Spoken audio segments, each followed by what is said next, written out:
ये बच्चों class 9th के लिए इस बार चित्रकला का जो प्रतिदर्श प्रश्न पत्र बताया गया है वो थोड़ा सा चेंज किया गया है, उसका पैटर्न चेंज कर दिया गया है बच्चों। और इसमें जो है वो जो आपका प्रश्न पत्र है वो 3 खंड में आएगा, जिसमें से खंड का ख गा जो है वो आपका होगा, जिसमें से खंड का जो होगा वो बहुविकल्पीय प्रश्न होगा, जिसमें जो खंड का में बहुविकल्पीय प्रश्न है वो प्राविधिक कला, आलेखन कला और मानव चित्रण के होंगे। और 10-10 क्वेश्चन जो रहेंगे वो ऑब्जेक्टिव टाइप के रहेंगे, 30 प्रश्न होंगे और 10 प्रश्न करना अनिवार्य है। ये जो मानव चित्रण के जो 10 प्रश्न करना अनिवार्य है, लेकिन प्राविधिक कला या आलेखन कला इसमें से कोई से भी जो है जो आपने चूज़ किया है या जो आपके विद्यालय में पढ़ाया जा रहा है उसके प्रश्नों को आपको हल करना होगा। और कुल मिलाकर के आपको इन 20 प्रश्नों को, ऑब्जेक्टिव वाले 20 प्रश्नों को हल करना है, ठीक है। और उसके लिए आपको एक OMR शीट दी जाएगी, उसमें आपको प्रश्नों को जो है वो गोला काला करके भरना है। तो ये पैटर्न चेंज कर दिया गया है इस साल से, वो नई राष्ट्रीय शिक्षा नीति के अंतर्गत इसको चेंज किया गया है। और खंड खा जो रहेगा इसमें प्राविधिक कला अथवा आलेखन कला से संबंधित प्रश्न रहेंगे, जिसमें से किसी भी एक प्रश्न को करना है। अगर मान लीजिए आपने वैकल्पिक उत्तर के लिए प्राविधिक कला चुना है तो प्राविधिक कला का ही खंड खा में आप कीजिएगा, और अगर आपने आलेखन कला अगर चुना है तो आलेखन कला जो है आप खंड खा के प्रश्नों को करना होगा आपको। खंड गा जो है वो मानव चित्रण है और जो कि अनिवार्य है आपके लिए, ठीक है। तो चलिए बढ़ते हैं आगे। अब यहाँ पर बच्चों पहला जो खंड का है बहुविकल्पीय प्रश्न का है। पैटर्न के बारे में हम लोग इसके पहले भी वीडियो के माध्यम से चर्चा कर चुके हैं। विस्तृत रूप से देखना हो तो आप जो है वीडियो देख सकते हैं, चैनल की प्लेलिस्ट में डला हुआ है। और आज हम जो है कई बच्चों के कमेंट्स आए थे कि ये जो ऑब्जेक्टिव क्वेश्चन है मैम इसको सॉल्व करा दीजिए। तो आज चलिए हम चलते हैं इन्हीं प्रश्नों को हल करने में। तो यहाँ पर जो है खंड का है बहुविकल्पीय प्रश्न का, इसमें प्राविधिक कला, आलेखन कला और मानव चित्रण, इन तीनों के जो है 10-10 प्रश्न हैं। और इसमें से जो है आपको प्राविधिक कला, आलेखन कला में से एक जो है कोई भी बहुविकल्पीय प्रश्न वाला पार्ट करना है, और जो है मानव चित्रण जो है वो कंपलसरी है, आपको सभी को करना है। तो प्राविधिक कला के प्रश्न में पहला प्रश्न जो दिया हुआ है, त्रिभुज कितने प्रकार के होते हैं। तो बच्चों त्रिभुज जो है वो 3 प्रकार के होते हैं। इसका आ वाला जो विकल्प है वो सही है, क्योंकि त्रिभुज जो है वो समबाहु त्रिभुज होता है, समद्विबाहु त्रिभुज होता है और एक विषमबाहु त्रिभुज होता है। तो यहाँ पर जो है आ विकल्प आपका सही है। दूसरा प्रश्न है बच्चों बृहद कोण है। तो बृहद कोण जो होता है वो जो हम कोण अगर आप लोगों ने पढ़ा होगा बच्चों, तो जो 90 अंश से छोटा कोण होता है वो न्यून कोण कहलाता है, 90 अंश का कोण समकोण कहलाता है। और जो 90 जो अगर एक सीधी रेखा में यानी 180 डिग्री का कोण है ऋजु कोण कहलाता है। और बृहद कोण जो होता है वो 180 डिग्री से ज़्यादा लेकिन 360 डिग्री से छोटा कोण क्या कहलाता है, आपका बृहद कोण कहलाता है। तो इसका बा वाला विकल्प आपका सही होगा, ठीक है। तो यहाँ पर 180 डिग्री से अधिक तथा 360 डिग्री से छोटा कोण क्या कहलाएगा, आपका बृहद कोण कहलाएगा, ठीक है। तीसरा प्रश्न है जो आपका कोण कितने प्रकार के होते हैं। तो यहाँ पर जो है कोण कितने प्रकार के होते हैं, जैसे हमने अभी पढ़ा बच्चों, न्यून कोण, अधिक कोण, समकोण, ऋजु कोण, बृहद कोण और संपूर्ण कोण। तो कोण जो है बच्चों, एंगल्स जो हैं वो 6 टाइप के हो गए और सबके नाम बता दिए हैं, न्यून कोण, अधिक कोण, समकोण, ऋजु कोण, बृहद कोण और संपूर्ण कोण, ठीक है। 360 डिग्री का कोण संपूर्ण कोण कहलाता है। तो इसका कौन सा विकल्प सही होगा बच्चों, दा वाला विकल्प सही है। अगला प्रश्न है निर्मेय में रचनाओं को, जो रचना होती है उसको दिखाया जाता है हल्की रेखा द्वारा, गाढ़ी रेखा द्वारा, बिंदुमय रेखा द्वारा और इनमें से कोई नहीं। तो यहाँ पर जो है निर्मेय जो जब भी हम कोई भी रचना करते हैं तो उसको जो है वो बिंदुमय रेखा के द्वारा जो है ये दिखाते हैं हम लोग, रचना अगर हमने किया है डॉटेड लाइन द्वारा। तो इसका उत्तर ये सही होगा। अगला प्रश्न है बच्चों अधिक कोण कहलाता है। तो यहाँ पर अधिक कोण की बात हो रही है। तो यहाँ पर अधिक कोण कौन सा कोण कहलाएगा, जो 90 डिग्री से अधिक है और 180 डिग्री से छोटा कोण है वो क्या कहलाएगा, आपका अधिक कोण कहलाएगा। 12 नंबर का विकल्प जो है वो आपका सही होगा, ठीक है। 7वां क्वेश्चन है जिस चतुर्भुज की भुजाएं समान ना हो कहलाता है। तो चतुर्भुज की भुजाएं समान नहीं है तो वो कौन सा कहलाएगा, विषम चतुर्भुज कहलाएगा, ठीक है। तो यहाँ पर जो है दा विकल्प आपका सही होगा, ठीक। अब इसके बाद 8वां प्रश्न है बच्चों परिधि का कोई भी भाग कहलाता है। तो वृत्त की परिधि बच्चों क्या कहलाती है? जो वृत्त का पूरा गोला होता है वो दूरी उसकी परिधि कहलाती है। तो एक तरह से कहा जाए चाप, अगर हम कोई सा भी एक पार्ट लेके चलते हैं तो वो निश्चित रूप से क्या कहलाएगा? चाप कहलाएगा। ठीक है, तो इसका जो है बा उत्तर आपका सही होगा। इसके बाद बच्चों 9वां प्रश्न है, त्रिभुज में किसी शीर्ष को उसके सामने वाली भुजा के मध्य बिंदु को मध्य को मिलाने वाली रेखा कहलाती है, तो वो माध्यिका कहलाती है। इसका विकल्प जो है वो सा सही होगा। ठीक है, अब 10वां प्रश्न है बच्चों, छापे वाले अक्षर की चौड़ाई होती है। इसका उत्तर बच्चों बा सही है, 5 खाना। ठीक है, अब इसके बाद अगर मान लीजिए आपने प्रावधिक कला नहीं लिया है, आपके यहाँ अगर आलेखन कला चल रहा है, तो उसके प्रश्नों को आप किस तरीके से हल करेंगे? आपको प्रावधिक कला के इन 10 प्रश्नों को जो है नहीं हल करना है ना, और ये जो आलेखन कला है इसके प्रश्नों को आपको हल करना है। पहला प्रश्न है बच्चों, रंग में कौन सा रंग मिलाने से टिंट का निर्माण होता है? तो बच्चों जब हम इसमें जो सफ़ेद रंग अगर हम मिला देते हैं तो उसमें टिंट का निर्माण होगा। इसका सा जो है विकल्प सही होगा। ठीक है, कौन सा रंग उदासीन है?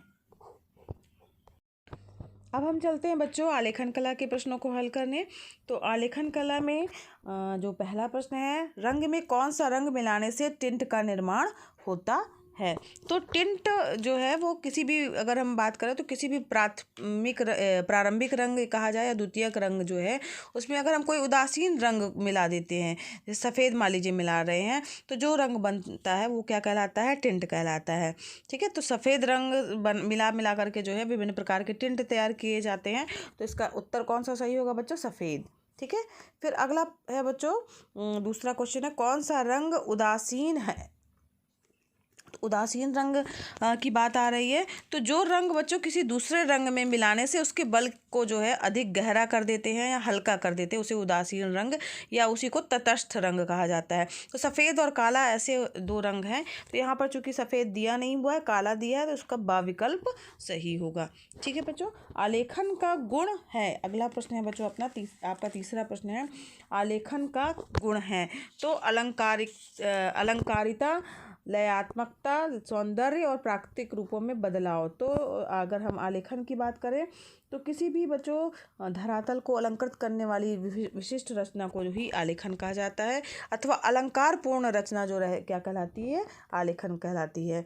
तो यहाँ पर जो है आलेखन का क्या गुण है? अलंकारिता। ठीक, तो इसका आ विकल्प जो है वो सही होगा। अब इसके बाद है बच्चों ज्यामितीय आलेखन का निर्माण होता है। तो जब भी ज्यामितीय आलेखन का निर्माण होगा वो उसके लिए ज्यामितीय तत्वों का प्रयोग किया जाता है। ठीक है, तो ये सभी जो है ज्यामिति ही है, वर्ग, आयत, वृत्त, ये सब ज्यामितीय तत्वों से मिलकर के ये आपका ज्यामितीय आलेखन बनता है। अब बात करते हैं कि सूक्ष्म आलेखन कहलाता है, कि सूक्ष्म आलेखन किसे कहते हैं? तो सूक्ष्म जो आलेखन होता है वो बच्चों उसमें अलंकारिक आलेखन भी होता है, प्राकृतिक आलेखन भी होता है और ज्यामितीय आलेखन, इन सभी को मिला करके जो बनता है वो क्या कहलाता है? तीनों का मिश्रण जो होता है वो सूक्ष्म आलेखन कहलाता है। इसका जो है उत्तर जो है सही उत्तर कौन सा होगा? तो तीनों का मिश्रण। ठीक है, इसका दा विकल्प जो है वो सही होगा, तीनों का मिश्रण। अगला प्रश्न है बच्चों, 6वां प्रश्न है आपका, आलेखन के लिए कौन सा आकार उपयुक्त नहीं है? तो जब भी हम आलेखन बनाते हैं ज़्यादातर जो है वो वर्ग बना लेते हैं, त्रिभुज बना लेते हैं, आयत भी बना लेते हैं, लेकिन घनाकार जो है वो हम कम प्रयोग करते हैं। तो ये आकार जो है वो उपयुक्त नहीं है, घनाकार में जो है आलेखन नहीं बनता है। तो इसका विकल्प जो है वो सा वाला सही होगा। ठीक है, अगला प्रश्न है बच्चों 7वां प्रश्न है आपका, आलेखन में इकाई की पुनरावृत्ति होती है। जब भी हम आलेखन बनाते हैं तो वैसे ही दूसरी तरफ डिज़ाइन आप देखते होंगे बना होता है। इसके लिए हम किसका प्रयोग करते हैं? तो ट्रेसिंग पेपर का प्रयोग करते हैं।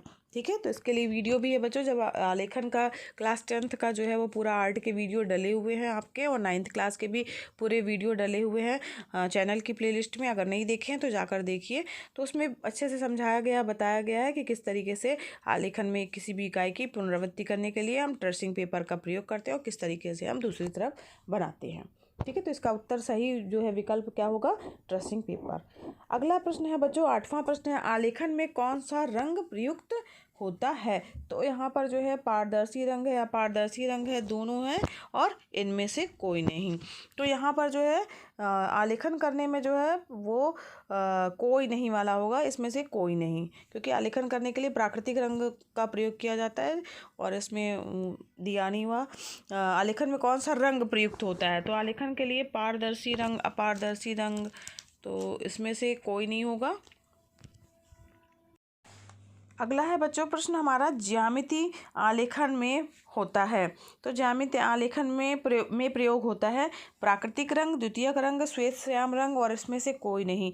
तो ज्यामिति जब आलेखन बनाते हैं तो उसमें प्राकृतिक रंगों का प्रयोग किया जाता है। आ वाला इसका विकल्प सही होगा। ठीक है, फिर इसके बाद है अगला, अल्पना का जन्म हुआ। तो जो भी ये डिज़ाइन है अल्पना है, उसका जन्म जनरली जो है वो बंगाल में हुआ, तो इसका उत्तर बा है, बंगाल। ठीक है, तो इस प्रकार से ये आपका आलेखन कला के जो है वो ऑब्जेक्टिव टाइप के प्रश्न हो गए। 10 प्रश्न आलेखन कला के हो गए, और या तो आपको आलेखन कला के 10 प्रश्नों को वैकल्पिक वालों को करना है, या तो फिर जो प्राविधिक कला के 10 प्रश्न ऊपर बताए गए उनको करना है। आगे बढ़ते हैं मानव चित्रण के प्रश्नों की ओर, जो कि अनिवार्य हैं और इन प्रश्नों को सभी को करना है। तो यहाँ पर देखिए अनिवार्य भी लिखा हुआ है। यहाँ पर पहला प्रश्न है, मानव शरीर की लंबाई जो है वो चेहरे की लंबाई की कितनी होती है, तो 8 गुना, 7 गुना, 7.5 गुना, 10 गुना लिखा हुआ है। तो यहाँ पर 7.5 गुना इसका विकल्प सही होगा, सा। ठीक है, अब अगला प्रश्न है, मानव चेहरे में दोनों आँखों के बीच अंतर होता है, चौथाई आँख के बराबर, आधी आँख के बराबर, एक आँख के बराबर, इनमें से कोई नहीं। तो एक आँख के बराबर जो है वो अंतर होता है। फिर है तीसरा प्रश्न है बच्चों, पुरुष की तुलना में महिला आकृति की लंबाई होती है। तो हमेशा जो है वो पुरुषों की तुलना में महिला की जो आकृति की लंबाई जो होती है वो कैसी होती है,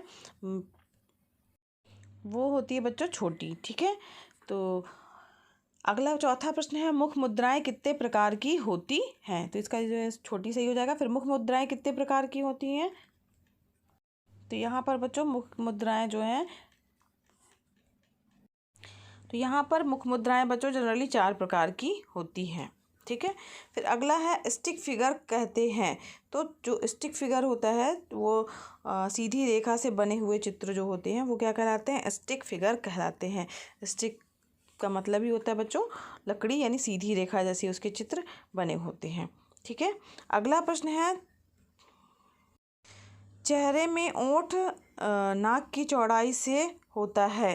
जो छठवां प्रश्न है बच्चों, चेहरा जो है वो उसमें नाक, जो ओंठ है वो नाक की चौड़ाई से क्या होता है, तो हमेशा जो है ओंठ जो होगा वो बड़ा होता है नाक की चौड़ाई से। ठीक है, सातवां प्रश्न है बच्चों, चित्र में रेखा जो है वो आकृति को देती है।